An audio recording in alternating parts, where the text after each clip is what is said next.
ಇದು SS digital channel, Shri ಸುಮಂಗಲಿ digital channel. ನೀವು ನೋಡ್ತಾ ಇದ್ದೀರಿ ಸುದ್ದಿ ಸಮಯ, ಸ್ಥಳೀಯ ಸುದ್ದಿಗಳಿಗಾಗಿ. ಸುದ್ದಿ ಸಮಯದ ಪ್ರಾಯೋಜಕರು Mahalakshmi jewellers, gold hub, main road, Kalaburagi.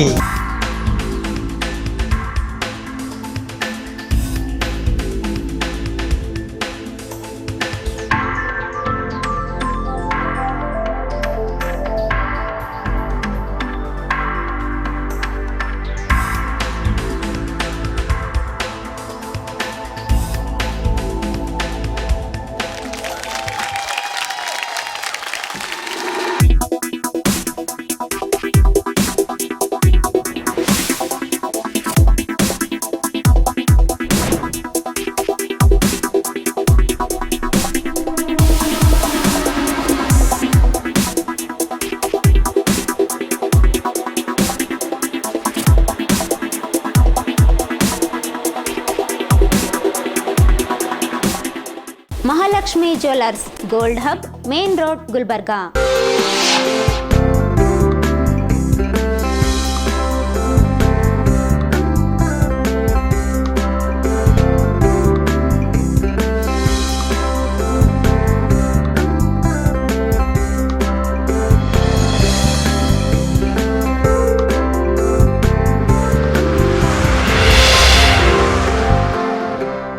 ಸುದ್ದಿ ಸಮಯಕ್ಕೆ ಸ್ವಾಗತ. ನಾನು RJ ಮಂಜು ಹಿರೋಳಿ. ಕಲಬುರಗಿ ಜಿಲ್ಲಾ ಉಸ್ತುವಾರಿ ಸಚಿವರಾದ ಪ್ರಿಯಾಂಕ್ ಖರ್ಗೆ ಅವರು ಇಂದು ಮಧ್ಯಾಹ್ನ 1 ಗಂಟೆಗೆ ಕಲಬುರಗಿ ನಗರದಲ್ಲಿ ಲೋಕಾರ್ಪಣೆಗೆ ಸಿದ್ಧವಾಗಿರುವ ಜಯದೇವ ಆಸ್ಪತ್ರೆಗೆ ಭೇಟಿ ನೀಡಿ ಉದ್ಘಾಟನಾ ಸಮಾರಂಭದ ಸಿದ್ಧತಾ ಕಾರ್ಯಗಳನ್ನು ಪರಿಶೀಲಿಸಿ ನಂತರ ಪತ್ರಿಕಾಗೋಷ್ಠಿಯನ್ನು ಉದ್ದೇಶಿಸಿ ಮಾತನಾಡಿದರು. ಕರ್ನಾಟಕ ರಾಜ್ಯದ ಗ್ರಾಮೀಣ ಅಭಿವೃದ್ಧಿ ಮತ್ತು ಪಂಚಾಯತ್ ರಾಜ್, ITBT ಹಾಗೂ ಕಲಬುರಗಿ ಜಿಲ್ಲಾ ಉಸ್ತುವಾರಿ ಸಚಿವರಾದ ಪ್ರಿಯಾಂಕ್ ಖರ್ಗೆ ಅವರು ಡಿಸೆಂಬರ್ 20ರಂದು ಮಧ್ಯಾಹ್ನ 1 ಗಂಟೆಗೆ ಕಲಬುರಗಿ ನಗರದ ನೂತನ ಜಯದೇವ ಆಸ್ಪತ್ರೆಯಲ್ಲಿ ಪತ್ರಿಕಾಗೋಷ್ಠಿಯನ್ನ ನಡೆಸಿದರು. ಡಿಸೆಂಬರ್ 22ರಂದು ಜಯದೇವ ಆಸ್ಪತ್ರೆಯ ಉದ್ಘಾಟನಾ ಸಮಾರಂಭಕ್ಕೆ ಮುಖ್ಯಮಂತ್ರಿ ಸಿದ್ದರಾಮಯ್ಯ ಅವರು ಆಗಮಿಸುವ ಕುರಿತು ಪತ್ರಿಕಾಗೋಷ್ಠಿಯ ಮೂಲಕ ಮಾಹಿತಿ ನೀಡಲಾಯಿತು. ನಂತರ ಲೋಕಾರ್ಪಣೆಗೆ ಸಿದ್ಧವಾಗಿರುವ ಆಸ್ಪತ್ರೆಯ ಅಂತಿಮ ಸಿದ್ಧತೆ ಕಾರ್ಯ ಪರಿಶೀಲಿಸಿದರು. ಈ ಸಂದರ್ಭದಲ್ಲಿ ವೈದ್ಯಕೀಯ ಶಿಕ್ಷಣ ಸಚಿವರಾದ ಡಾಕ್ಟರ್ ಶರಣಪ್ರಕಾಶ್ ಪಾಟೀಲ್, ಕಲಬುರಗಿ ನಗರ ಪೊಲೀಸ್ ಆಯುಕ್ತರಾದ ಡಾಕ್ಟರ್ ಶರಣಪ್ಪ ಎಸಡಿ, ಕಲಬುರಗಿ ಜಿಲ್ಲಾ ಪೊಲೀಸ್ ವರಿಷ್ಠಾಧಿಕಾರಿಗಳಾದ ಅಡ್ಡೂರು ಶ್ರೀನಿವಾಸಲು, ಜಿಲ್ಲಾಧಿಕಾರಿಗಳಾದ ಬಿ ಫೌಜಿಯಾ ತರನ್ನುಂ ಸೇರಿದಂತೆ ಜಯದೇವ ಆಸ್ಪತ್ರೆಯ ಸಿಬ್ಬಂದಿ ವರ್ಗದವರು ಮತ್ತು ಅಧಿಕಾರಿ ವರ್ಗದವರು ಉಪಸ್ಥಿತರಿದ್ದರು. ನಾವು ಹಳೆ ನಮ್ಮ ಜಯದೇವ ಆಸ್ಪತ್ರೆಯಲ್ಲಿ ಒಂದು ಕ್ಯಾತ್ ಲ್ಯಾಬ್ ಇತ್ತು ಮೊದಲು, ಆದಮೇಲೆ ಇನ್ನೊಂದು ಕ್ಯಾತ್ ಲ್ಯಾಬ್ ಮಾಡಿ 2 ಕ್ಯಾತ್ ಲ್ಯಾಬು, ಒಂದು OT ಇತ್ತು. ಈಗ ಈ ಆಸ್ಪತ್ರೆಯಲ್ಲಿ 3 ಕ್ಯಾತ್ ಲ್ಯಾಬ್ ಇವೆ. 3 ಕ್ಯಾತ್ ಲ್ಯಾಬು, 3 ಆಪರೇಷನ್ ಥಿಯೇಟರ್ಸು, ಆಮೇಲೆ ಒಂದು ಹೈಬ್ರಿಡ್ OT, ಆಮೇಲೆ 105 ICU ಬೆಡ್ ಇದೆ, 105 ICCU ಬೆಡ್, ಆಮೇಲೆ 120 ಜನರಲ್ ವಾರ್ಡ್, ಆಮೇಲೆ ಇಲ್ಲಿ MRI, CT ಸ್ಕ್ಯಾನ್, ಅದು 128 ಸ್ಲೈಸ್ CT ಸ್ಕ್ಯಾನ್ ಇದೆ, ಆಮೇಲೆ 1.5 ಟೆಸ್ಲಾ MRI ಇದೆ, ಅಲ್ಟ್ರಾಸೋನೋಗ್ರಫಿ ಇದೆ, hi tech pathology, blood bank services ಎಲ್ಲ ಕೂಡ ಇಲ್ಲಿ ಅವೈಲೇಬಲ್ ಇದೆ. ಇದು ಒಂದು ಸುಮಾರು 371 ಬೆಡೆಡ್ ಒಂದು ಸ್ಟೇಟ್ ಆಫ್ ಆರ್ಟ್ ಆಸ್ಪತ್ರೆ. ಯಾವುದು ನಿಮ್ಮ ಕಾರ್ಪೊರೇಟ್ ಹಾಸ್ಪಿಟ್ಲಿಗೆ ಮೀರಿಸ್ತಕ್ಕಂಥ ಒಂದು ಆಸ್ಪತ್ರೆ. ಈ ವಿಭಾಗದ ಜನರಿಗಾಗಿ, ವಿಶೇಷವಾಗಿ ಬಡವರಿಗೆ, ಸಾಮಾನ್ಯ ಜನರಿಗೋಸ್ಕರ ಇದನ್ನು ನಾವು ಮಾಡಿದ್ದೀವಿ. ಇಲ್ಲಿ BPL ಕಾರ್ಡ್ ಇರೋರಿಗೆ ಉಚಿತವಾಗಿ ಟ್ರೀಟ್ಮೆಂಟ್ ಇದೆ 100%. ಆಮೇಲೆ APL ಕಾರ್ಡ್ ಇರೋರಿಗೂ ಕೂಡ ಭಾಳ ಕಮ್ಮಿ ದರದಲ್ಲಿ, ಯಾಕಂದರೆ 30% ಡಿಸ್ಕೌಂಟ್ ಅಲ್ಲದೆ ನಮ್ಮ ದರಗಳು ಪ್ರೈವೇಟಿಗೆ ಹೋಲಿಸಿದರೆ ಭಾಳ ಕಮ್ಮಿ ಇದೆ. ಮತ್ತು ಇಲ್ಲಿ ಜೆನ್ಯೂನ್ ಟ್ರೀಟ್ಮೆಂಟ್ ಇರುತ್ತೆ, ಅವಶ್ಯಕತೆ ಇದ್ದರೆ ಮಾತ್ರ ಇಲ್ಲಿ ಇವತ್ತು ಪ್ರೊಸೀಜರ್ ಆಗುತ್ತೆ. ಹಾಗಾಗಿ ಇದು ಎಲ್ಲ ಜನರಿಗೂ, ಬಡವರಿಗೂ, ಸಾಮಾನ್ಯ ಜನರಿಗೂ ಮತ್ತು ಶ್ರೀಮಂತರಿಗೂ ಕೂಡ ಎಲ್ರಿಗೂ ಇದೊಂದು ಭಾಳ ಒಂದು ಸುಸಜ್ಜಿತವಾಗಿರ್ತಕ್ಕಂಥ ಒಂದು ಸ್ಟೇಟ್ ಆಫ್ ಆರ್ಟ್ ಆಸ್ಪತ್ರೆ ಇಲ್ಲಿ ನಾವು ಮಾಡ್ತಾಯಿದ್ದೀವಿ. ಇಲ್ಲಿ ಇದಕ್ಕೆ ಅಷ್ಟೇ ಅಲ್ಲ, ನೀವು ESI ಕಾರ್ಡ್ ಇದ್ರೂ ನಿಮಗೆ ಇದೆ, ಇನ್ಶೂರೆನ್ಸಲ್ಲೂ ಕೂಡ ನಿಮಗೆಲ್ಲ ಫೆಸಿಲಿಟಿ ಇದೆ. ಯಾವುದೇ ಇನ್ಶೂರೆನ್ಸ್ ಇದ್ದರೂ ಕೂಡ ನಿಮಗೆ ಇಲ್ಲಿ ಅದರ ಲಾಭವೂ ಸಿಗ್ತದೆ. ಹಾಗಾಗಿ ಸಾರ್ವಜನಿಕರೆಲ್ಲರೂ, ಇದು ಬಡವರಿಗೆ ಅಷ್ಟೇ ಅಲ್ಲ, ಎಲ್ಲರೂ ಕೂಡ ಇದು ಈ ಒಳ್ಳೆ ಫೆಸಿಲಿಟಿ ಇದೆ. ಇಷ್ಟೊಂದು ಫೆಸಿಲಿಟಿ ಇವತ್ತು ಕಲ್ಯಾಣ ಕರ್ನಾಟಕ ಭಾಗದಲ್ಲಿ ಇದು ಎಲ್ಲ ಜಿಲ್ಲೆಗಳಿಗೆ ಅನುಕೂಲ ಆಗಲಿ ಅಂತ ಮಾಡಿರ್ತಕ್ಕಂಥ ಎಫ್ ಡಿಯಿಂದ ಮ್ಯಾನ್ ಪವರು ಕೂಡ ನಮಗೆ ಸ್ಯಾಂಕ್ಷನ್ ಆಗಿದೆ. ಇಲ್ಲಿ ನಮಗೇನಿಗೆ ಎಕ್ಸಿಸ್ಟಿಂಗ್ ಡಾಕ್ಟರ್ಸು 10 ಕಾರ್ಡಿಯಾಲಜಿಸ್ಟ್ ಈಗಾಗಲೇ ಇದ್ದಾರೆ, DM ಕಾರ್ಡಿಯಾಲಜಿ ಮಾಡಿದವರು. ಆಮೇಲೆ 5 ಸರ್ಜನ್ಸ್ ಇದ್ದಾರೆ, ಕಾರ್ಡಿಯೋಥೊರಾಸಿಕ್ ಸರ್ಜನ್ಸ್. ಅದಲ್ಲದೆ ನಮಗೆ 21 ಅಡಿಷ್ನಲ್ ಡಾಕ್ಟರ್ಸಿಗೆ ಸ್ಯಾಂಕ್ಷನ್ ಕೊಟ್ಟಿದ್ದಾರೆ. 21 ಅಡಿಷ್ನಲ್ ಡಾಕ್ಟರ್ಸು, ಸುಮಾರು 120 ನರ್ಸಸ್ ಅಡಿಷ್ನಲ್ಲು. ಅದಾದ ಮತ್ತು ಅದರ್ ಟೆಕ್ನಿಷಿಯನ್ಸು ಅದನ್ನು ಕೂಡ ನಮಗೆ ಮಂಜೂರಾತಿ ಆಗಿದೆ. ಅದನ್ನು ಕೂಡ ಪ್ರಕ್ರಿಯೆ ಪ್ರಾರಂಭ ಆಗ್ತದೆ. ನಾವು ಇದನ್ನು 22ನೇ ತಾರೀಕು ಇನಾಗ್ರೇಷನ್ ಆದಮೇಲೆ ಜನವರಿ 1ನೇ ತಾರೀಕು ನಾವು ಇದನ್ನು ಶಿಫ್ಟ್ ಮಾಡಬೇಕು ಅಂತ ಒಂದು ಟಾರ್ಗೆಟ್ ಇಟ್ಕೊಂಡಿದ್ದೀವಿ. ಸ್ವಲ್ಪ ಒಂದು 4-5 ದಿವಸ ಆ ಕಡೆ ಈ ಕಡೆ ಆಗ್ಬೋದು. ಯಾಕಂತಂದರೆ ಇಲ್ಲಿ ಕ್ಲೀನಿಂಗು, ಆಮೇಲೆ ಇದು ನಿಮ್ಮ ಫ್ಯೂಮಿಗೇಷನ್ ಮಾಡಬೇಕಾಗ್ತದೆ. OTs ಆ್ಯಂಡ್ ಕ್ಯಾಥ್ಲ್ಯಾಬ್ ಫ್ಯೂಮಿಗೇಷನ್ನು ಅದು 3 ಕಲ್ಚರ್ ನೆಗೆಟಿವ್ ಬರಬೇಕು. 3 cultures, that is the procedure we adapt. OTಸಲ್ಲಿ 3 ಕಲ್ಚರ್ ನೆಗೆಟಿವ್ ಬರಬೇಕು. ಆಮೇಲೆ ಫ್ಯೂಮಿಗೇಷನ್ನು ಕ್ಯಾಥ್ಲ್ಯಾಬ್ಗೂ ಆಗುತ್ತೆ, OTಸ್ಗೂ ಆಗುತ್ತೆ. ಹಾಗಾಗಿ ನಾವು ನನ್ನ ಒಂದು ಇವ್ರಿಗೇನಿದೆ ಅಂದರೆ ಹೊಸ ವರ್ಷಕ್ಕೆ ಲೋಕಾರ್ಪಣೆ ಮಾಡೋಣ. 2025 1 ಜನವರಿಗೆ ನಾವು ಇದು ಪ್ರಾರಂಭ ಮಾಡಬೇಕು ಅನ್ನೋದಿದೆ. ಒಂದು 4-5 ದಿನ ಆ ಕಡೆ ಈ ಕಡೆ ಆಗ್ಬೋದು ಅಷ್ಟೇ. ಅದಲ್ಲದೆ ನಾವು ಇನ್ನೊಂದು 3 ತಿಂಗಳಲ್ಲಿ ಸೂಪರ್ ಸ್ಪೆಷಾಲಿಟಿ ಆಸ್ಪತ್ರೆ ಪ್ರಾರಂಭ ಮಾಡ್ತಾ ಇದ್ದೀವಿ. ಅಂದರೆ ನಮ್ಮ ಜಿಮ್ಸ್ 8, 9, 10 3 ಫ್ಲೋರ್ ಮೇಲೆ, ಅಂದರೆ ನಾವು 6 ಫ್ಲೋರ್ಸ್ ಕಟ್ಟಿದ್ದೀವಿ. 5, 6, 7, 8, 9, 10. ಅದರಲ್ಲಿ 1 ಫ್ಲೋರ್ ಯುಟಿಲಿಟಿ ಇದೆ, 2 ಫ್ಲೋರ್ ಜಿಮ್ಸಿಗೆ ಕೊಟ್ಟಿದ್ದೀವಿ. ಆಮೇಲೆ 8, 9, 10 ಸೂಪರ್ ಸ್ಪೆಷಾಲಿಟಿ ಆಸ್ಪತ್ರೆ 3 ತಿಂಗಳಲ್ಲಿ ಅಲ್ಲಿನೂ ಪ್ರಾರಂಭ ಮಾಡ್ತಾ ಇದ್ದೀವಿ. ಅದನ್ನು ಕೂಡ ಎಲ್ಲ ತಯಾರಿ ಮಾಡ್ಕೊಂಡಿದ್ದೀವಿ. ಇಕ್ವಿಪ್ಮೆಂಟ್ಸು ಎಲ್ಲ ಇನ್ಸ್ಟಾಲ್ ಆಗ್ತಾ ಇದೆ. ನಮಗೆ ಪೋಸ್ಟು ಸ್ಯಾಂಕ್ಷನ್ ಕೊಟ್ಟಿದ್ದಾರೆ. ಈಗ ಅದು ರಿಕ್ರೂಟ್ಮೆಂಟು ಪ್ರೊಸೆಸ್ ಸ್ಟಾರ್ಟ್ ಆಗಿದೆ. ಹಾಗಾಗಿ ಅಲ್ಲಿನೂ ಕೂಡ ಎಲ್ಲ ಸೂಪರ್ ಸ್ಪೆಷಾಲಿಟಿ ಫೆಸಿಲಿಟಿ ಅಲ್ಲಿ ನಾವು ಇನ್ನೂ 3 ತಿಂಗಳಲ್ಲಿ ಲೋಕಾರ್ಪಣೆ ಮಾಡಬೇಕು ಅಂತ ಪ್ಲ್ಯಾನ್ ಮಾಡ್ಕೊಂಡಿದ್ದೀವಿ. ಉತ್ತರ ಕರ್ನಾಟಕದಲ್ಲಿ ಏನು ಅಧಿವೇಶನ ಆಯಿತು, ಬೆಳಗಾವಿ ಅಧಿವೇಶನದಲ್ಲಿ ತಾವು ಕೇಳ್ತಾ ಇದ್ರಿ ಕಲ್ಯಾಣ ಕರ್ನಾಟಕದ ಉತ್ತರ ಕರ್ನಾಟಕದ ಚರ್ಚೆ ಬಗ್ಗೆ. ನಾನು ಅಲ್ಲಿ ಎಲ್ಲರೂ ಚರ್ಚೆ ಮಾಡಬೇಕಾದಾಗ ಬಹಳಷ್ಟು ಜನ ಆರ್ಟಿಕಲ್ 371J ಬಗ್ಗೆ ಪ್ರಸ್ತಾಪ ಮಾಡಿದ್ರು. ಇನ್ಕ್ಲೂಡಿಂಗ್ ನಮ್ಮ ಬೆಲ್ಲದವ್ರು ಇರ್ಬೋದು, ಯತ್ನಾಳವ್ರು ಇರ್ಬೋದು, ಎಲ್ಲರೂ ಮಾತನಾಡಬೇಕಾದ್ರೆ ಬಹಳ ನೆಗೆಟಿವ್ ಆಗಿ ಮಾತಾಡ್ತಾರೆ. ಆದರೆ ನಾವು ಎಲ್ಲಿದ್ವಿ, ಇವಾಗ ಎಲ್ಲಿದ್ದೀವಿ ಅಂತ ಸ್ವಲ್ಪ ಹೋಲಿಕೆ ಮಾಡಬೇಕಾಗ್ತದೆ. ಹೌದು, ಲೋಪಗಳಿವೆ, ಲೋಪಗಳು ಇಲ್ಲ ಅಂತ ನಾನು ಹೇಳ್ತಾ ಇಲ್ಲ. ಅಭಿವೃದ್ಧಿ ನಿಂತು ನೀರಾಗಲಿಕ್ಕೂ ಸಾಧ್ಯನೇ ಇಲ್ಲ. ಲೋಪಗಳನ್ನು ನಾವು ತಿದ್ಕೊಂಡು, ನಮ್ಮನ್ನು ನಾವು ಸರಿಪಡಿಸ್ಕೊಂಡು ಜನರ ಸೇವೆಯನ್ನು ಮಾಡಬೇಕಾಗಿರೋ ಉದ್ದೇಶ ನಮ್ಮದಾಗಿದೆ, ನಾವು ಮಾಡ್ತಾ ಇದ್ದೀವಿ. ಈಗ ಆರ್ಟಿಕಲ್ 371 1 ದಶಕ ಆಯಿತು. ಇದು ಇರಲಿಲ್ಲ ಅಂದರೆ ಲಕ್ಷಾಂತರ ಜನರು ನಮ್ಮ ಯುವಕರಿಗೆ ಸರ್ಕಾರದ ಹುದ್ದೆಯಲ್ಲಿ ಕೆಲಸ ಸಿಗ್ತಾ ಇತ್ತಾ? ಹೌದು, ಕೆಲವು ಲೋಪ ಇರ್ತದೆ. ರೆಕ್ರೂಟ್ಮೆಂಟ್ ಆದಾಗೆಲ್ಲ ಎಲ್ಲ ಫ್ರೀಡಮ್ ಪಾರ್ಕ್ನಲ್ಲಿ ಪ್ರತಿಭಟನೆ ನಡ್ತದೆ, ಇಲ್ಲಿ ಕಲಬುರಗಿನಲ್ಲಿ ನಮ್ಮ FEG ಸುಡ್ತಾರೆ, ಇರ್ತದೆ ಅವೆಲ್ಲ. ಆದರೆ ಇಲ್ಲಿವರೆಗೂ ಅನ್ಯಾಯ ಆಗ್ಲಿಕ್ಕೆ ನಾವು ಬಿಟ್ಟಿಲ್ಲ, ಬಿಡೋದು ಇಲ್ಲ. ಆದರೆ ನನಗೇನು ಅನಿಸ್ತಾ ಇದೆ, ಒಂದೊಂದು ಸರಿ ನಾವು ಹೆಚ್ಚು ಟೀಕೆಗಳನ್ನು ಮಾಡ್ತಾ ಹೋಗ್ತಾ ನಾವು ಒಳ್ಳೆ ಕೆಲಸ ಮಾಡಿರೋದನ್ನು ಯಾರೂ ನೋಡ್ತಾ ಇಲ್ಲ. ಲಕ್ಷಾಂತರ ಜನ ಯುವಕರಿಗೆ ಇವತ್ತು ಸರ್ಕಾರಿ ನೌಕರಿಗಳು ಸಿಕ್ಕಿವೆ. ಇವತ್ತು ಕಲಬುರಗಿ ಹೆಲ್ತ್ ಹಬ್ ಆಗ್ತಾ ಇದೆ ಅಂದರೆ ಅದಕ್ಕೆ ಡಾಕ್ಟರ್ ಶರಣ್ ಪ್ರಕಾಶ್ ಅವರು, ಕಾಂಗ್ರೆಸ್ ಪಕ್ಷ ಎಷ್ಟು ಅವ್ರದ್ದು ಎಷ್ಟು ಪಾತ್ರ ದೊಡ್ಡದಿದೆ ಅಷ್ಟೇ ಪಾತ್ರ ಆರ್ಟಿಕಲ್ 371J ಕೂಡ ಇದೆ. ರೆಕ್ರೂಟ್ಮೆಂಟ್ ಇರ್ಬೋದು, ನಿಮ್ಮ ಇನ್ಫ್ರಾಸ್ಟ್ರಕ್ಚರ್ ಇರ್ಬೋದು. ಮುಂಚೆ ನೀವು ಹೇಳ್ದಂಗೆ ನಮ್ಮ ಇಲ್ಲಿ ಯಾರಾದರೂ ಆರೋಗ್ಯ ತಪ್ಪಿದ್ರೆ ಬೆಂಗಳೂರಿಗೆ ಅಥವಾ ಸೋಲಾಪುರಿಗೆ ಹೋಗ್ತಾರೆ, ಹೋದರೆ ಹೆಣನೇ ವಾಪಸ್ ಬರಬೇಕಾಗಿತ್ತು. ಕರೋನಾ ಸಂದರ್ಭದಲ್ಲಿ ತಾವು ನೋಡಿದ್ದೀರಾ ಯಾವ ರೀತಿ ಪ್ಯಾಕೇಜ್ ಡೀಲ್ಗಳು ನಡ್ಕೊಂಡು 15 ನಿಮ್ಮ ಶ್ರೀಮಂತಿಗೆ ಮೇರೆಗೆ ಪ್ಯಾಕೇಜ್ಗಳು ಇರ್ತಾ ಇತ್ತು. ಅವೆಲ್ಲನೂ ಕೂಡ ಇವಾಗ ಇಲ್ಲಿ ನಮ್ಮ ಜಿಲ್ಲೆನಲ್ಲಿ ತಪ್ಪಿಸಿದ್ದೇವೆ. ಹೌದು, ಇನ್ನೂ ಕೆಲಸ ಭಾಳ ಇದೆ. ನೀವು ಹೇಳ್ದಂಗೆ ಜಿಮ್ಸ್ನಲ್ಲಿ ಪೇಷಂಟ್ ಜಾಸ್ತಿ ಇರ್ತಾರೆ, ನಮ್ಮ ಜನಸಂಖ್ಯೆ ಅಷ್ಟೇ. ಅಂದರೆ ಒಂದು ಏನೋ ಭರವಸೆ ಜನರಿಗೆ, ಇಲ್ಲಿ ಬಂದರೆ ನಮ್ಮ ಚಿಕಿತ್ಸೆ ಸಿಗುತ್ತೆ, ರಿಯಾಯಿತಿ ದರದಲ್ಲಿರ್ಬೋದು, ಉಚಿತವಾಗಿರ್ಬೋದು, ಗುಣಮಟ್ಟವಾದಂಥ ಚಿಕಿತ್ಸೆ, ಸುಮ್ಮನೆ ಕಾಟಾಚಾರವಾದ ಚಿಕಿತ್ಸೆ ಅಲ್ಲ. ಅದರಲ್ಲೂ ಕೆಲವು ಸಂದರ್ಭದಲ್ಲಿ ಲೋಪಗಳು ಆಗ್ಬೋದು. ಈಗ ನೀವು ಹೇಳ್ದಂಗೆ ಬೆಳ್ಳಾರಿ ಇನ್ಸಿಡೆಂಟ್ ಇರ್ಬೋದು, ಅಥವಾ ನಮ್ಮ ಸ್ನೇಹಿತರು ಹೇಳ್ದಂಗೆ ಅಫಜಲ್ಪುರ್ನಲ್ಲಿರ್ಬೋದು, ಇರ್ತವೆ, ಇಲ್ಲ ಅಂತಿಲ್ಲ. ಆದರೆ ಅದಕ್ಕೂ ನಾವೇ ಜವಾಬ್ದಾರಿ ಇದ್ದೀವಿ. ನೀವೇ ಯೋಚನೆ ಮಾಡಿ, ಏನು ಅಂಕಿಅಂಶಗಳು ಕೊಡ್ರಿ, ಸ್ವಲ್ಪ ಕುಲಂಕುಷವಾಗಿ ಯೋಚನೆ ಮಾಡಿ.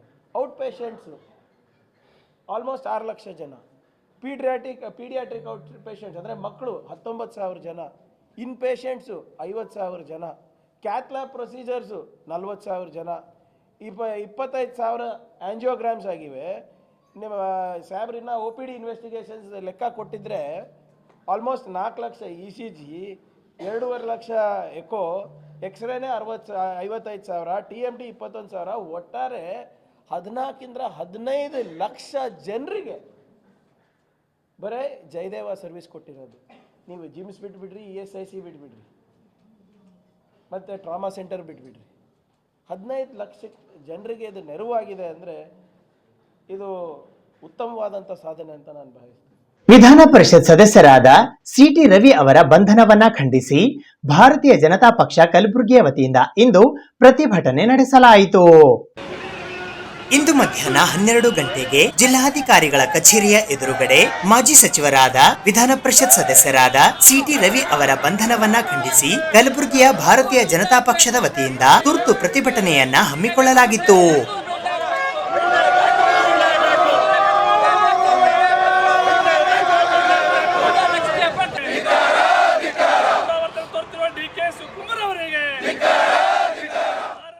ಕಾಂಗ್ರೆಸ್ ಪಕ್ಷ ಇವತ್ತು ದ್ವೇಷದ ರಾಜಕಾರಣದಿಂದ, ಒಂದು ದೇಶದ ಮನೋಭಾವನೆಯಿಂದ ಇವತ್ತು ನಮ್ಮ ನಾಯಕರಾದಂಥ ಸಿಟಿ ರವಿಯನ್ನು ಇವತ್ತು ಬಂಧನ ಮಾಡಿ ಜೈಲಿಗೆ ಕಳಿಸುವಂಥ ಕೆಲಸ ಇವತ್ತು ಕಾಂಗ್ರೆಸ್ ಪಕ್ಷ ಮಾಡಿದೆ. ಭಾರತೀಯ ಜನತಾ ಪಕ್ಷ ಇವತ್ತು ಈ ನಡೆಯನ್ನು ಇವತ್ತು ತೀವ್ರವಾಗಿ ನಾವೆಲ್ಲರೂ ಭಾರತೀಯ ಜನತಾ ಪಕ್ಷದ ಕಲಬುರಗಿ ಜಿಲ್ಲೆಯ ನಮ್ಮೆಲ್ಲ ನಾಯಕರು ಸೇರಿಕೊಂಡು ಇವತ್ತು ಈ ಘಟನೆಯನ್ನು ಖಂಡನೆ ಮಾಡ್ತಾಯಿದ್ದೀವಿ. ಸಾಕಷ್ಟು ಇವತ್ತು ಒಬ್ಬ ವಿಧಾನ ಪರಿಷತ್ ಸದಸ್ಯರಿಗೆ ಬಂಧನ ಮಾಡಬೇಕಂದ್ರೆ ಸಾಕಷ್ಟು ಅದಕ್ಕೆ ಕಾನೂನುಗಳಿವೆ, ಅದಕ್ಕೆ ಅನುಸರಿಸಬೇಕಂತ ಸಾಕಷ್ಟು ಕ್ರಮಗಳು ಇವತ್ತು ಅನುಸರಿಸಬೇಕಾಗಿತ್ತು. ಆ ಎಲ್ಲ ಕಾನೂನುಗಳನ್ನು ಗಾಳಿಗೆ ತೂರೋದ್ರ ಮುಖಾಂತರ ಒಬ್ಬ ವಿಧಾನ ಪರಿಷತ್ ಒಬ್ಬನನ್ನು ಕುರಿಮರಿ ರೀತಿಯಾಗಿ ಎಳೆದುಕೊಂಡು ಇವತ್ತು ಜೈಲಿಗೆ ತಳ್ತಾರಂತಂದರೆ ಇವತ್ತು ಇಂಥ ಒಂದು ತುಗುಲದ ಆಡಳಿತ ಇವತ್ತು ನಮ್ಮ ರಾಜ್ಯದಲ್ಲಿ ನಡೀತಾ ಇದೆ. ಸಂಪೂರ್ಣವಾಗಿ ಕಾನೂನು ಸುವ್ಯವಸ್ಥೆ ಹದಗೆಟ್ಟಿದೆ. ಇವತ್ತು ಕಾನೂನು ಪೊಲೀಸರು ಇವತ್ತು ನಮ್ಮ ಕಾಂಗ್ರೆಸ್ ಸರ್ಕಾರದ ಕೈಗೊಂಬಳಗಳಂತ ವರ್ತನೆ ಮಾಡೋದ್ರ ಮುಖಾಂತರ ಭಾರತೀಯ ಜನತಾ ಪಕ್ಷದ ನಾಯಕರನ್ನು ಹೆದರಿಸುವಂಥ ಬೆದರಿಸುವಂಥ ಕೆಲಸ ಇವತ್ತು ಕಾಂಗ್ರೆಸ್ ಪಕ್ಷ ಮಾಡ್ತದೆ. ಆದರೆ ಭಾರತೀಯ ಜನತಾ ಪಕ್ಷದ ಯಾವನೇ ಒಬ್ಬ ಕಾರ್ಯಕರ್ತ ಆಗಿರ್ಬೋದು, ಭಾರತೀಯ ಜನತಾ ಪಕ್ಷದ ಯಾರೇ ಒಬ್ಬ ಮುಖಂಡರು ಕೂಡ ಕಾಂಗ್ರೆಸ್ ಪಕ್ಷ ಏನೇ ಷಡ್ಯಂತ್ರ ಮಾಡಿದ್ರು ಕೂಡ ತಲೆ ತಗ್ಗುವಂಥ ಮಾತಿಲ್ಲ. ಅವರಿಗೆ ಬೆದರುವಂಥ ಕೆಲಸ ಅವ್ರು ಎಷ್ಟೇ ಮಾಡಿದ್ರು ಕೂಡ ಭಾರತೀಯ ಜನತಾ ಪಕ್ಷದ ನಾಯಕರು ಯಾರು ಕೂಡ ಹೆದರುವಂಥವ್ರಲ್ಲ ಅಂತ ಅನ್ನೋ ಮಾತನ್ನು ಈ ಸಂದರ್ಭದಲ್ಲಿ ಹೇಳುತ್ತಾ, ಇವತ್ತು ಈ ಒಂದು ನ್ಯಾಯಾಂಗ ತನಿಖೆ ಆಗಬೇಕು ಮತ್ತು ಸಮಗ್ರವಾಗಿ ಇದರ ಬಗ್ಗೆ ಒಂದು ತನಿಖೆ ಆಗಬೇಕಂತನೂ ಒತ್ತಾಯ ಕೂಡ ಇವತ್ತು ನಾವು ಭಾರತೀಯ ಜನತಾ ಪಕ್ಷದ ಎಲ್ಲ ಕಾರ್ಯಕರ್ತರು ಇವತ್ತು ನಾವು ಮಾಡ್ತಾ ಇದ್ದೀವಿ. ಕೇಂದ್ರದ ಗೃಹ ಸಚಿವರಾದ ಅಮಿತ್ ಶಾ ಅವರನ್ನು ಸಚಿವ ಸಂಪುಟದಿಂದ ಕೈಬಿಡುವಂತೆ ಆಗ್ರಹಿಸಿ ಭಾರತ ರತ್ನ ಡಾಕ್ಟರ್ BR ಅಂಬೇಡ್ಕರ್ ಸ್ವಾಭಿಮಾನಿ ಸೇನೆಯ ವತಿಯಿಂದ ಇಂದು ಪ್ರತಿಭಟನೆ ನಡೆಸಲಾಯಿತು. ಸಂಸತ್ ಭವನದಲ್ಲಿ ಕೇಂದ್ರದ ಗೃಹ ಮಂತ್ರಿಗಳಾದ ಅಮಿತ್ ಶಾ ಅವರು ಡಾಕ್ಟರ್ BR ಅಂಬೇಡ್ಕರ್ ಅವರ ಬಗ್ಗೆ ಉದ್ದಟತನದ ಹೇಳಿಕೆ ನೀಡಿದ ಬಗ್ಗೆ ಪರಿಗಣಿಸಿ ಅವರಿಗೆ ಸಚಿವ ಸಂಪುಟದಿಂದ ಕೈಬಿಡುವಂತೆ ಆಗ್ರಹಿಸಿ ಭಾರತ ರತ್ನ ಡಾಕ್ಟರ್ BR ಅಂಬೇಡ್ಕರ್ ಸ್ವಾಭಿಮಾನಿ ಸೇನೆಯ ವತಿಯಿಂದ ಇಂದು ಕಲಬುರಗಿ ನಗರದ ಜಿಲ್ಲಾಧಿಕಾರಿಗಳ ಕಚೇರಿಯ ಎದುರು ಪ್ರತಿಭಟನೆ ನಡೆಸುವ ಮೂಲಕ ಪ್ರಧಾನಿ ನರೇಂದ್ರ ಮೋದಿ ಅವರಿಗೆ ಮನವಿ ಪತ್ರವನ್ನ ಸಲ್ಲಿಸಲಾಯಿತು. ಈ ಪ್ರತಿಭಟನೆಯಲ್ಲಿ ಸಂಸ್ಥಾಪಕ ರಾಜ್ಯಾಧ್ಯಕ್ಷರಾದ ರಮಾಕಾಂತ್ V ಪೂಜಾರಿ, ದಶರಥ್ M ಕಲಗುರ್ತಿ, ರುಕಪಾಟಿ ಕಾಂಬಳೆ, ಸತೀಶ್ ರಾಠೋಡ್, ಮಹೇಶ್ ಆಲ್ಗೂಡ್, ಸಚಿನ್ ರೆಡ್ಲಾನ್, ಅರವಿಂದ್ ಹಾದಿಮನಿ, ಕೃಷ್ಣ ಮಂಡಳಿ, ಶಂಕರ್ ಸಿಂದಗಿ, ರವಿ ರಾಠೋಡ್ ಸೇರಿದಂತೆ ಇತರೆ ಅನೇಕರು ಉಪಸ್ಥಿತರಿದ್ದರು.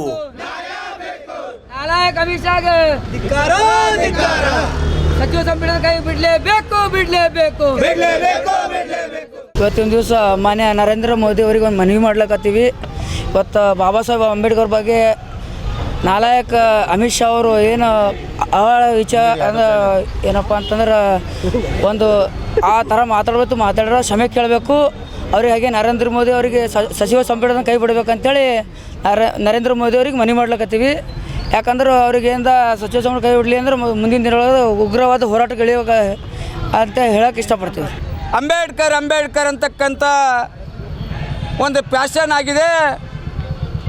ಅದನ್ನು ಬಿಟ್ಟು ದೇವರ ದಾನ ಮಾಡಿದೆ. ಆದರೆ ಒಂದು ಸುಮಾರು 7 ವರ್ಷ ನಿಮಗೆ ಸ್ವರ್ಗವನಾದರೂ ಸಿಗ್ತಿತ್ತು ಅಂತಕ್ಕಂಥ ಅವಹೇನ ಹೇಳಿಕೆ ನೀಡಿದಂಥ ನಮ್ಮ ಗೃಹ ಮಂತ್ರಿಗೆ ನಾವು ಕೇಳಲು ಇಷ್ಟಪಡ್ತಿದ್ದೀವಿ.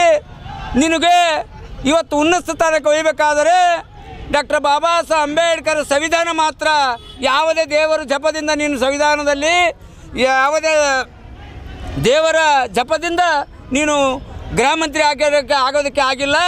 ಅದು ಭಾರತ ದೇಶದ ಸಂವಿಧಾನದ ಅಡಿಯಲ್ಲಿ ನೀನು ಪ್ರಧಾನಮಂತ್ರಿ ಮತ್ತು ಗೃಹ ಮಂತ್ರಿ ಆಗಿದ್ದೀರಿ ವಿನ ಯಾವುದೇ ದೇವರ ಮುಂದೆ ಜಪ ಮಾಡಿ ಕೂತ್ಕೊಂಡಿದ್ರೆ ಆದಿದ್ರೆ ನೀನು ಇವತ್ತ ದೇಶದ ಗೃಹ ಮಂತ್ರಿ ಆಗ್ತಾ ಇರಲಿಲ್ಲ.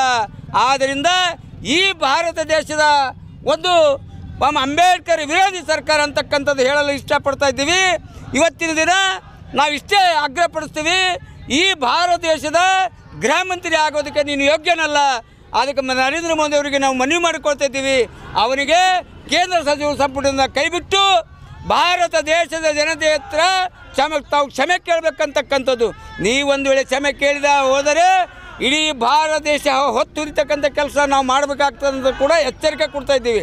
ಜನವರಿ 29ರಿಂದ ಫೆಬ್ರವರಿ 7ರವರೆಗೆ ನಡೆಯಲಿರುವ ಭಾರತೀಯ ಸಂಸ್ಕೃತಿ ಉತ್ಸವದಲ್ಲಿ ಒಂದು ದಿನದ ಪಂಚಗವ್ಯ ಆಧಾರಿತ ಆರೋಗ್ಯ ಕುರಿತು ವಿಚಾರಗೋಷ್ಠಿಯನ್ನ ಆಯೋಜಿಸಲಾಗಿದೆ. ಸ್ವರ್ಣ ಜಯಂತಿ ಉತ್ಸವ ಹಾಗೂ ಭಾರತೀಯ ಸಂಸ್ಕೃತಿ ಉತ್ಸವ ಇದೇ ಬರುವ ಜನವರಿ 29ರಿಂದ ಫೆಬ್ರವರಿ 7ನೇ ದಿನಾಂಕದವರೆಗೆ ಸೇಡಂ ರಸ್ತೆಯಲ್ಲಿ ಇರುವ ನೀಲಹಳ್ಳಿ ಗ್ರಾಮದ ಸಮೀಪ ಜರುಗಲಿದೆ. ಇದೇ ಉತ್ಸವದಲ್ಲಿ ಕೃಷಿ ಲೋಕದಲ್ಲಿ ಇರುವ ವೇದಿಕೆಯಲ್ಲಿ ಒಂದು ದಿನದ ಪಂಚಗವ್ಯ ಆಧಾರಿತ ಆರೋಗ್ಯ ಕುರಿತ ವಿಚಾರಗೋಷ್ಠಿ ಆಯೋಜಿಸಲಾಗಿದೆ ಎಂದು ಆಯೋಜಕರಾದ ಡಾಕ್ಟರ್ ಅಲ್ಲಮಪ್ರಭು ಗುಡ್ಡ ಅವರು ಇಂದು ಕಲಬುರಗಿ ನಗರದ ಪತ್ರಿಕಾ ಭವನದಲ್ಲಿ ಜರುಗಿದ ಸುದ್ದಿಗೋಷ್ಠಿಯ ಮೂಲಕ ತಿಳಿಸಿದ್ದಾರೆ.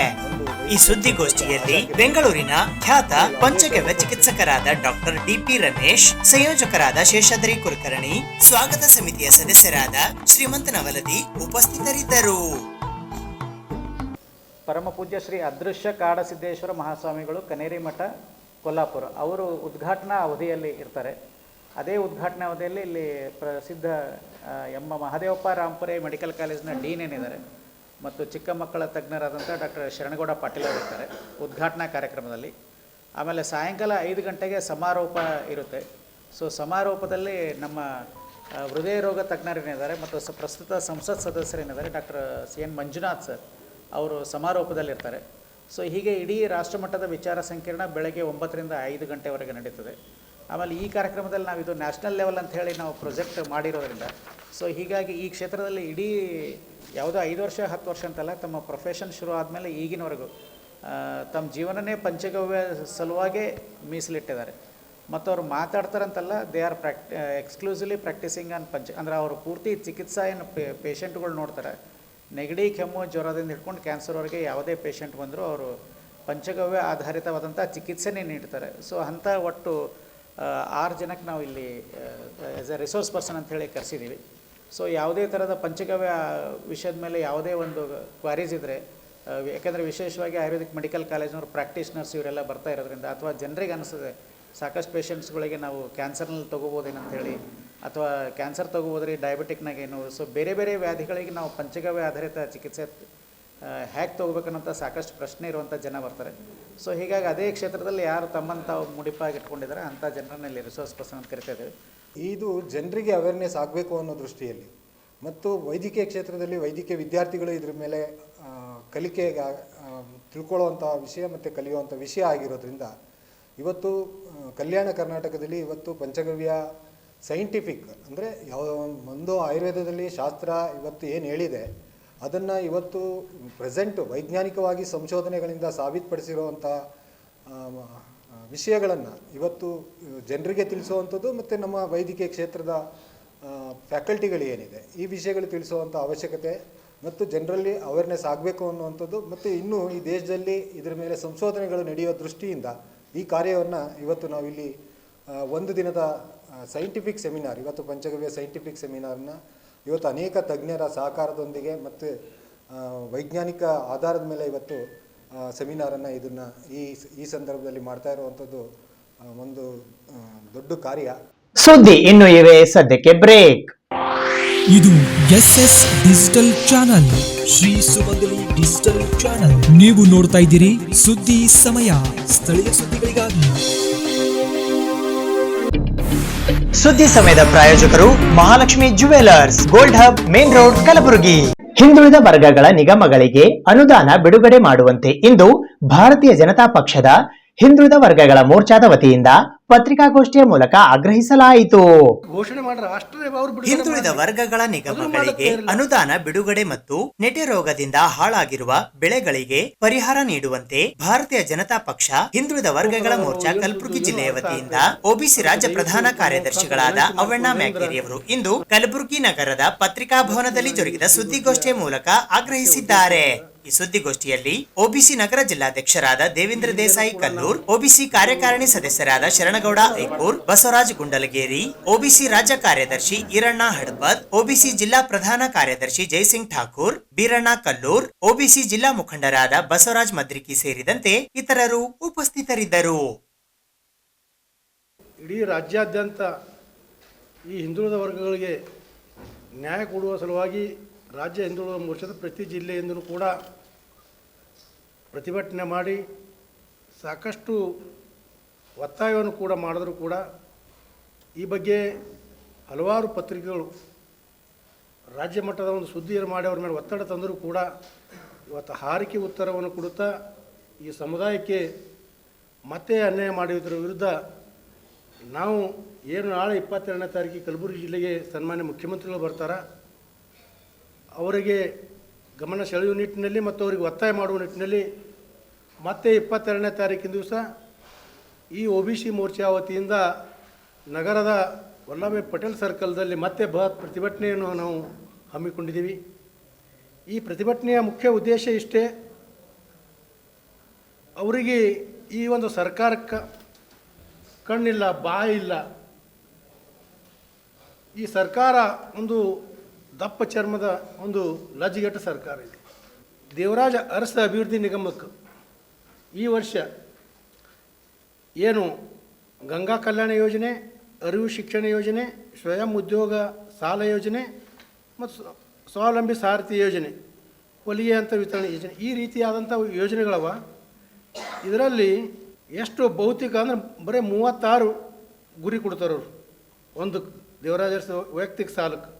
ಗಂಗಾ ಕಲ್ಯಾಣಕ್ಕೆ 40 ಕೊಡ್ತಾರೆ, ಅರಿವು ಶಿಕ್ಷಣ ಯೋಜನೆಗೆ 36 ಕೊಡ್ತಾರೆ. ಹೀಗೆ 334 ಟೋಟಲ್ 2.58 ಕೋಟಿ ರೂಪಾಯಿ ಕೊಡ್ತಾರೆ. ಕಲಾ ಸೌರಭ ಪ್ರತಿಷ್ಠಾನ ಕಲಬುರಗಿಯ ವತಿಯಿಂದ ಕಲಬುರಗಿ ನಗರದ ಕನ್ನಡ ಭವನದ ಸುವರ್ಣ ಸಭಾಭವನದಲ್ಲಿ ಕಲ್ಯಾಣ ಕರ್ನಾಟಕ ಕಲಾ ವೈಭವ ಸಾಂಸ್ಕೃತಿಕ ಕಾರ್ಯಕ್ರಮಗಳನ್ನು ಹಮ್ಮಿಕೊಳ್ಳಲಾಗಿದೆ. ಕಲಾ ಸೌರಭ ಪ್ರತಿಷ್ಠಾನ ಕಲಬುರಗಿ ಹಾಗೂ ಕನ್ನಡ ಮತ್ತು ಸಂಸ್ಕೃತಿ ಇಲಾಖೆ ಬೆಂಗಳೂರು ಇವರ ಸಂಯುಕ್ತ ಆಶ್ರಯದಲ್ಲಿ ಕಲ್ಯಾಣ ಕರ್ನಾಟಕ ಕಲಾ ವೈಭವ ಸಾಂಸ್ಕೃತಿಕ ಕಾರ್ಯಕ್ರಮಗಳು ಹಾಗೂ ದೊಡ್ಡಪ್ಪ ಪ್ರಶಸ್ತಿ ಪ್ರದಾನ ಸಮಾರಂಭವು ರವಿವಾರ ದಿನಾಂಕ 22ನೇ ಡಿಸೆಂಬರ್ 2024ರಂದು ಸಾಯಂಕಾಲ 5:30 ಗಂಟೆಗೆ ಕಲಬುರಗಿ ನಗರದ ಎಸ್ವಿಪಿ ಚೌಕ್ ಹತ್ತಿರದ ಕನ್ನಡ ಸಾಹಿತ್ಯ ಪರಿಷತ್ತಿನ ಸುವರ್ಣ ಸಭಾಭವನದಲ್ಲಿ ಜರುಗಲಿದೆ. ಈ ಕಾರ್ಯಕ್ರಮದಲ್ಲಿ 2024ನೇ ಸಾಲಿನ ದೊಡ್ಡಪ್ಪ ಪ್ರಶಸ್ತಿಯನ್ನು ಚಿತ್ರಕಲಾ ಕ್ಷೇತ್ರ ಕಲಬುರಗಿ ಹಿರಿಯ ಚಿತ್ರಕಲಾವಿದರಾದ ಡಾಕ್ಟರ್ ಎಎಸ್ ಪಾಟೀಲ್, ಪತ್ರಿಕಾ ಕ್ಷೇತ್ರಕ್ಕಾಗಿ ಹಿರಿಯ ಪತ್ರಕರ್ತರು ಹಾಗೂ ಸಾಹಿತಿಗಳಾದ ಡಾಕ್ಟರ್ ಶ್ರೀನಿವಾಸ್ ಸಿರ್ನೂರ್ಕರ್, ಶಿಲ್ಪಕಲಾ ಕ್ಷೇತ್ರಕ್ಕಾಗಿ ಹಿರಿಯ ಸ್ಥಪತಿಗಳಾದ ಡಾಕ್ಟರ್ ಮಾನಯ್ಯ ಬಡಿಗೇರ್, ಸಾಹಿತ್ಯ ಕ್ಷೇತ್ರಕ್ಕಾಗಿ ಹಿರಿಯ ಸಾಹಿತಿಗಳಾದ ರಾಜೇಂದ್ರ ಬಡಿಗೇರ್ ಹಾಗೂ ಸಂಗೀತ ಕ್ಷೇತ್ರಕ್ಕಾಗಿ ಹಿರಿಯ ಸಂಗೀತ ಕಲಾವಿದರಾದ ಸಾವಿತ್ರಿ ಕೆ ಥಿಟೆ ಇವರಿಗೆ ಪ್ರದಾನ ಮಾಡಲಾಗುವುದು ಎಂದು ಕಲಾ ಸೌರಭ ಪ್ರತಿಷ್ಠಾನ ಕಲಬುರಗಿ ಅಧ್ಯಕ್ಷರಾದ ಶಿಲ್ಪಿ ಈರಣ್ಣ ಪಿ ಕಂಬಾರ್ ಅವರು ಇಂದು ಕಲಬುರಗಿ ನಗರದ ಪತ್ರಿಕಾ ಭವನದಲ್ಲಿ ಜರುಗಿದ ಸುದ್ದಿಗೋಷ್ಠಿಯ ಮೂಲಕ ಮಾಹಿತಿ ನೀಡಿದ್ದಾರೆ. ಈ ಸುದ್ದಿಗೋಷ್ಠಿಯಲ್ಲಿ ತಬಲಾ ವಾದಕರಾದ ಪ್ರಶಾಂತ್ ಕಂಬಾರ್, ಕಲಬುರಗಿಯ ಖ್ಯಾತ ವ್ಯಂಗ್ಯ ಚಿತ್ರ ಕಲಾವಿದರಾದ ಸಂಜೀವ್ ಕಲಬುರ್ಗಿ ಸೇರಿದಂತೆ ಇತರರು ಉಪಸ್ಥಿತರಿದ್ದರು. ಈ ವರ್ಷ ನಮ್ಮ ಈ 2023-24ನೇ ಸಾಲಿನಲ್ಲಿ ದೊಡ್ಡಪ್ಪ ಪ್ರಶಸ್ತಿಗಾಗಿ ನಗರದ ಖ್ಯಾತ ಕಲಾವಿದರಾದಂಥ ಎಎಸ್ ಪಾಟೀಲ್ ಅವರನ್ನು ಆಯ್ಕೆ ಮಾಡಿದ್ದೀವಿ. ಅದರಂತೆ ಪತ್ರಿಕಾ ಕ್ಷೇತ್ರದಲ್ಲಿ ಡಾಕ್ಟರ್ ಶ್ರೀನಿವಾಸ್ ಸಿರ್ನೂರ್ಕರ್ ಅವರನ್ನು ಆಯ್ಕೆ ಮಾಡಿದ್ದೀವಿ. ಅದರಂತೆ ಹಿರಿಯ ಸ್ಥಪತಿಗಳಾದಂಥ ನಮ್ಮ ಈಗ ರಾಮ ಮಂದಿರ ಏನು ನಿರ್ಮಾಣವಾಗಿದೆ ಅದರಲ್ಲಿ ಇವರದೇ ಆದಂಥ ಒಂದು ದೊಡ್ಡ ಕೊಡುಗೆ ಇದೆ. ಡಾಕ್ಟರ್ ಮಾನಯ್ಯ ಬಡಿಗೇರ್ ಇವರನ್ನು ಕೂಡ ಶಿಲ್ಪಕಲಾ ಕ್ಷೇತ್ರದಲ್ಲಿ ಪರಿಗಣಿಸಿ ಪ್ರಶಸ್ತಿಯನ್ನು ಆಯ್ಕೆ ಮಾಡಿದ್ದೀವಿ. ಅದರಂತೆ ಸಾಹಿತ್ಯದಲ್ಲಿ ಶ್ರೀ ರಾಜೇಂದ್ರ ಬಡಿಗೇರ್ ಅವರನ್ನು ದೊಡ್ಡಪ್ಪ ಪ್ರಶಸ್ತಿಗೆ ಆಯ್ಕೆ ಮಾಡಿದ್ದೀವಿ. ಸಂಗೀತ ಕ್ಷೇತ್ರದಲ್ಲಿ ಶ್ರೀಮತಿ ಸಾವಿತ್ರಿ ತಿಟ್ಟೆ ಇವರು ಅನೇಕ ಕಡೆ ಸಂಗೀತ ಕಾರ್ಯಕ್ರಮ ಹಾಗೆ ಅನೇಕ ವಿದ್ಯಾರ್ಥಿಗಳನ್ನು ಬೆಳೆಸಿದ್ದಾರೆ. ಇವರನ್ನು ದೊಡ್ಡಪ್ಪ ಪ್ರಶಸ್ತಿಗೆ ಆಯ್ಕೆಯನ್ನು ಮಾಡಿದ್ದೀವಿ. ಶಿಲ್ಪಕಲೆಯಲ್ಲಿ ಮಾಧ್ಯಮದಲ್ಲಿ ಚಿತ್ರ, ಶಿಲ್ಪ, ಕಂಚು, ಬೆಳ್ಳಿ ಇದೆಲ್ಲ ಕೆಲಸದಲ್ಲಿ ತೊಡಗಿಸ್ಕೊಂತ ಬಂದು ಮುಂದಿನ ದಿನಗಳಲ್ಲಿ ನಾವು ಈ ಕಲಾಸ್ವರೂಪ ಪ್ರತಿಷ್ಠಾನದಲ್ಲಿ ಪ್ರತಿ ವರ್ಷ ಕಲಾವಿದರನ್ನು ಗುರುತಿಸಿ ಶಿಲ್ಪಕ್ಷೇತ್ರದಲ್ಲಿರ್ಬೋದು, ಚಿತ್ರಕಲೆಯಲ್ಲಿರ್ಬೋದು, ಸಾಹಿತ್ಯದಲ್ಲಿರ್ಬೋದು, ಮಾಧ್ಯಮದಲ್ಲಿರ್ಬೋದು, ಕಾಷ್ಟಶಿಲ್ಪದಲ್ಲಿರ್ಬೋದು, ಈ ಸಮಾಜ ಸೇವಕರಿಗಾಗಿ ವಿವಿಧ ಕ್ಷೇತ್ರಗಳಲ್ಲಿ ಸಾಧನೆ ಮಾಡಿದಂಥ ವ್ಯಕ್ತಿಗಳನ್ನು ಗುರುತಿಸಿ ರಾಜ್ಯ ಮಟ್ಟದಲ್ಲಿ ನಾವು ಪ್ರಭಾವಿತವಾಗಿ ಮಾಡಬೇಕಂತಂದು ಉದ್ದೇಶದಿಂದ ನಾವು ಮಾಡ್ತಾಯಿದ್ದೀವಿ. ಕಲಾ ಪ್ರತಿಷ್ಠಾನದಲ್ಲಿ ಪ್ರತಿ ವರ್ಷ ನಾವು ಸಂಗೀತ ಕಾರ್ಯಕ್ರಮ ಕಲಿಯುವಂಥ ಸಂಗೀತಗಾರರನ್ನು ಗುರುತಿಸಿ ಪ್ಲಾಟ್ಫಾರ್ಮ್ ಅವ್ರದ್ದೇ ಆದಂಥ ವೇದಿಕೆ ಮಾಡಿ ಸುಮಾರು 15 ವರ್ಷದಿಂದ ನಾವು ಕಾರ್ಯಕ್ರಮ ಮಾಡ್ತಾ ಹೊಂಟೀವಿ. ಕೇಂದ್ರ ಗೃಹ ಸಚಿವ ಅಮಿತ್ ಶಾ ಅವರು ಡಾಕ್ಟರ್ BR ಅಂಬೇಡ್ಕರ್ ಅವರಿಗೆ ಅವಮಾನ ಮಾಡಿರುವುದನ್ನು ಖಂಡಿಸಿ ಡಿಸೆಂಬರ್ 24ರಂದು ಸಂವಿಧಾನ ರಕ್ಷಣಾ ಹೋರಾಟ ಸಮಿತಿ ಕಲಬುರಗಿಯ ವತಿಯಿಂದ ಕಲಬುರಗಿ ಬಂದ್ಗೆ ಕರೆ ನೀಡಲಾಗಿದೆ. ದಿನಾಂಕ 17ನೇ ಡಿಸೆಂಬರ್ 2024ರಂದು ಮಂಗಳವಾರ ರಾತ್ರಿ ರಾಜ್ಯಸಭೆಯಲ್ಲಿ ಸಂವಿಧಾನದ ಕುರಿತು ನಡೆಯುತ್ತಿರುವ ಚರ್ಚೆಯಲ್ಲಿ ಕೇಂದ್ರದ ಗೃಹ ಸಚಿವರಾದ ಅಮಿತ್ ಶಾ ಅವರು ಡಾಕ್ಟರ್ BR ಅಂಬೇಡ್ಕರ್ ಅವರ ಹೆಸರು ತೆಗೆದುಕೊಳ್ಳುವುದು ಒಂದು ಫ್ಯಾಷನ್ ಆಗಿದೆ. ಇದರ ಬದಲಾಗಿ ದೇವರ ಸ್ಮರಣೆ ಮಾಡಿದರೆ 7 ಜನ್ಮದವರೆಗೆ ಸ್ವರ್ಗ ಸಿಗುತ್ತಿತ್ತು ಎಂದು ಡಾಕ್ಟರ್ BR ಅಂಬೇಡ್ಕರ್ ಅವರಿಗೆ ಅವಮಾನ ಮಾಡಿದ್ದಾರೆ. ಈ ಹಿನ್ನೆಲೆಯಲ್ಲಿ ಇದನ್ನು ಖಂಡಿಸಿ ದಿನಾಂಕ 24ನೇ ಡಿಸೆಂಬರ್ 2024ರಂದು ಸಂವಿಧಾನ ರಕ್ಷಣಾ ಹೋರಾಟ ಸಮಿತಿ ಕಲಬುರಗಿ ವತಿಯಿಂದ ಕಲಬುರಗಿ ಬಂದ್ ಕಾರ್ಯಕ್ರಮ ಹಮ್ಮಿಕೊಂಡಿದ್ದು, ಅಂದು ಬೆಳಿಗ್ಗೆ 11:30 ಗಂಟೆಗೆ ಕಲಬುರಗಿ ನಗರದ ನಗರೇಶ್ವರ ಶಾಲೆಯಿಂದ ಜಿಲ್ಲಾಧಿಕಾರಿಗಳ ಕಾರ್ಯಾಲಯದವರೆಗೆ ಬೃಹತ್ ಪ್ರತಿಭಟನಾ ಮೆರವಣಿಗೆ ಹಮ್ಮಿಕೊಂಡಿದ್ದು, ಜಿಲ್ಲಾಧಿಕಾರಿಗಳ ಮುಖಾಂತರ ಗೌರವಾನ್ವಿತ ರಾಷ್ಟ್ರಪತಿಗಳಿಗೆ ಮನವಿ ಸಲ್ಲಿಸಲಾಗುವುದು ಎಂದು ಕಲಬುರಗಿಯ ಹಿರಿಯ ದಲಿತ ಮುಖಂಡರಾದ ಡಾಕ್ಟರ್ ವಿಠಲ್ ದೊಡ್ಡಮನಿ ಅವರು ಇಂದು ಕಲಬುರಗಿ ನಗರದ ಪತ್ರಿಕಾ ಭವನದಲ್ಲಿ ಜರುಗಿದ ಸುದ್ದಿಗೋಷ್ಠಿಯ ಮೂಲಕ ತಿಳಿಸಿದ್ದಾರೆ. ಸುದ್ದಿಗೋಷ್ಠಿಯಲ್ಲಿ ಮುಸ್ಲಿಂ ಸಮುದಾಯದ ಮುಖಂಡರಾದ ವಹಾಜ್ ಬಾಬಾ ಜುನೈದಿ, ಕಲಬುರಗಿ ನಗರ ಅಭಿವೃದ್ಧಿ ಪ್ರಾಧಿಕಾರದ ಅಧ್ಯಕ್ಷರಾದ ಮಜಹರ್ ಆಲಂ ಖಾನ್, ಕುರುಬ ಸಮುದಾಯದ ಜಿಲ್ಲಾಧ್ಯಕ್ಷರಾದ ಗುರುನಾಥ್ ಪೂಜಾರಿ, ಕಾಂಗ್ರೆಸ್ನ ಹಿರಿಯ ಮುಖಂಡರಾದ ಸುಭಾಷ್ ರಾಠೋಡ್, ಭೋವಿ ಸಮಾಜದ ಮುಖಂಡರಾದ ತಿಪ್ಪಣ್ಣ ಒಡೆಯರ್, ದಲಿತ ಮುಖಂಡರಾದ ಸುರೇಶ್ ಹಾದಿಮನಿ, PRP ರಾಜ್ಯಾಧ್ಯಕ್ಷರಾದ ಪ್ರಕಾಶ್ ಮೂಲಭಾರತಿ, ದಲಿತ ಹಿರಿಯ ಮುಖಂಡರಾದ ಸೂರ್ಯಕಾಂತ್ ನಿಂಬಾಳ್ಕರ್, ಹಿರಿಯ ದಲಿತ ಮುಖಂಡರಾದ SS ತಾವಡೆ, ದಲಿತ ಮುಖಂಡರಾದ ದಿನೇಶ್ ದೊಡ್ಡಮನಿ, ದೇವೇಂದ್ರ ಸಿನ್ನೂರ್, ಸವಿತಾ ಸಮಾಜದ ಮುಖಂಡರಾದ ಶರಣಬಸಪ್ಪ ಎಂ ಸೂರ್ಯವಂಶಿ ಸೇರಿದಂತೆ ಇತರರು ಉಪಸ್ಥಿತರಿದ್ದರು. ಇಡೀ ಗುಲ್ಬರ್ಗ ಜಿಲ್ಲೆಯಲ್ಲಿ ಏನು ನಡೆದಿದೆ ಅಂತಕ್ಕಂಥದ್ದು, ಯಾಕಂತಂದರೆ ಸಂವಿಧಾನ ಬದಲಾಯಿಸ್ತೀವಿ ಅಂತೇಳಿ ಅವನೋ ಒಬ್ಬ ಇಲ್ಲಿ ಮಂತ್ರಿ ಹೇಳಿದನು, ಅವನಿಗೆ ನಾವು ಇಳನೂ ಗೊತ್ತಿಲ್ಲ ಇಲ್ಲಿ. ಯಾಕಂದರೆ ಗುಲ್ಬರ್ಗದಲ್ಲಿ ಯಾವಾಗಲೂ ಪ್ರತಿಭಟನೆ ಮಾಡ್ತಕ್ಕಂಥ ಇಲ್ಲಿ ಜನ ಇಮಿಡಿಯೇಟಾಗಿ ಪ್ರತೀಕಾರ ತೋರಿಸ್ತಾರೆ ಏನದ ಅಂಥೇಳಿ. ಅದಕ್ಕೆ ದಯಮಾಡಿ ತಾವೆಲ್ಲ ಎಲ್ಲ ಪತ್ರಿಕಾ ಮಾಧ್ಯಮಗಳ ಮೂಲಕ ನೀವು ಬಂದಿರಿ, ಎಲ್ಲ ವರ್ಗದ ಜನ ಈ ಹೋರಾಟಕ್ಕೆ ಬೆಂಬಲ ಸೂಚಿಸ್ತಾ ಇದ್ದೀರಿ. ತಮ್ಮೆಲ್ಲರಿಗೂ ಅನೇಕ ಅನೇಕ ಅನೇಕ ಅನೇಕ ನನ್ನ ಧೈರ್ಯಗಳನ್ನು ಹೇಳುತ್ತಾ, ನೀವೆಲ್ಲ ಇನ್ನೊಂದು ಸಲ ನಾವು IVಯಲ್ಲಿ ಕಲಿಬೇಕಾಗ್ತದೆ, ಕಲಿಯೋಣ.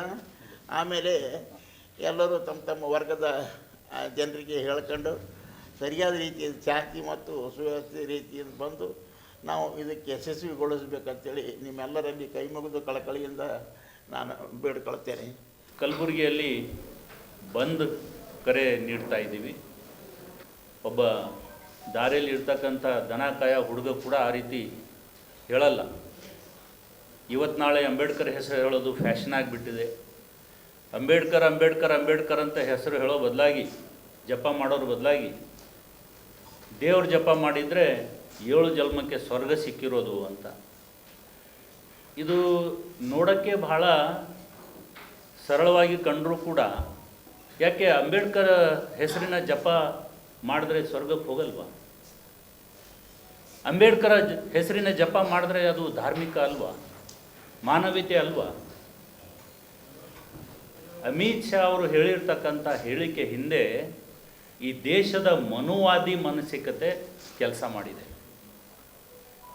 ಪುರೋಹಿತಶಾಹಿ ಮಾನಸಿಕತೆ, ಮನುವಾದಿ ಮಾನಸಿಕತೆ ಕೆಲಸ ಮಾಡ್ತಾ ಇದೆ.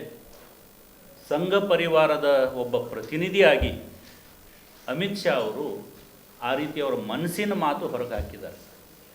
ನಮ್ಮ ದೇಶದಲ್ಲಿ ಡಾಕ್ಟರ್ ಬಾಬಾ ಸಾಹೇಬ್ ಅಂಬೇಡ್ಕರ್ ಮುಟ್ಟದೇ ಇರತಕ್ಕಂಥ ವಿಷಯಗಳಿಲ್ಲ, ಅಂಥ ಕ್ಷೇತ್ರ ಇಲ್ಲ.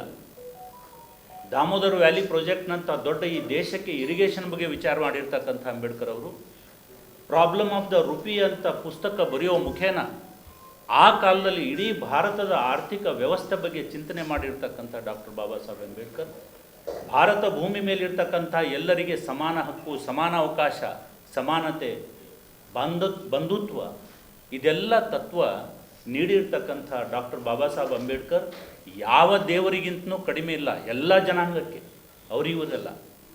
ಭಾರತದ ಭವಿಷ್ಯ ನಿರ್ಮಾಣ ಮಾಡಿರ್ತಕ್ಕಂಥ ಅಂಥ ದೇವತೆ ಬಗ್ಗೆ ಇಂಥ ಕೀಳು ಮಾತು ಒಬ್ಬ ಗೃಹ ಮಂತ್ರಿಯಾಗಿ ಆಡಿರ್ತಕ್ಕಂಥದ್ದು ನಮ್ಮ ಸಂಘಟನೆ ಉಗ್ರವಾಗಿ ಖಂಡಿಸ್ತೀವಿ. ಇದು ಇವತ್ತಿನ ಸುದ್ದಿ ಸಮಯ. ಸ್ಥಳೀಯ ಸುದ್ದಿಗಳಿಗಾಗಿ ನೋಡ್ತಾ ಇರಿ ಸುದ್ದಿ ಸಮಯ. ನಿಮ್ಮ ನೆಚ್ಚಿನ ಸುದ್ದಿ ಸಮಯವನ್ನು ಡೆನ್ ಸೆಟ್ ಆಫ್ ಬಾಕ್ಸ್ ನ ಚಾನೆಲ್ ಸಂಖ್ಯೆ 746ರಲ್ಲಿ ಪ್ರತಿದಿನ ರಾತ್ರಿ 9 ಗಂಟೆಗೆ, ಮರುಪ್ರಸಾರ ರಾತ್ರಿ 10 ಗಂಟೆಗೆ ಮತ್ತು ಮರುದಿನ ಬೆಳಿಗ್ಗೆ 8 ಗಂಟೆ ಮತ್ತು 9 ಗಂಟೆಗೆ ವೀಕ್ಷಿಸಬಹುದು. ಇದು SS ಡಿಜಿಟಲ್ ಚಾನಲ್, ಶ್ರೀ ಸುಮಂಗಲಿ ಡಿಜಿಟಲ್ ಚಾನಲ್. ನೀವು ನೋಡ್ತಾ ಇದ್ದೀರಿ ಸುದ್ದಿ ಸಮಯ, ಸ್ಥಳೀಯ ಸುದ್ದಿಗಳಿಗಾಗಿ. ಸುದ್ದಿ ಸಮಯದ ಪ್ರಾಯೋಜಕರು Mahalakshmi jewellers, gold hub, main road, Kalaburagi.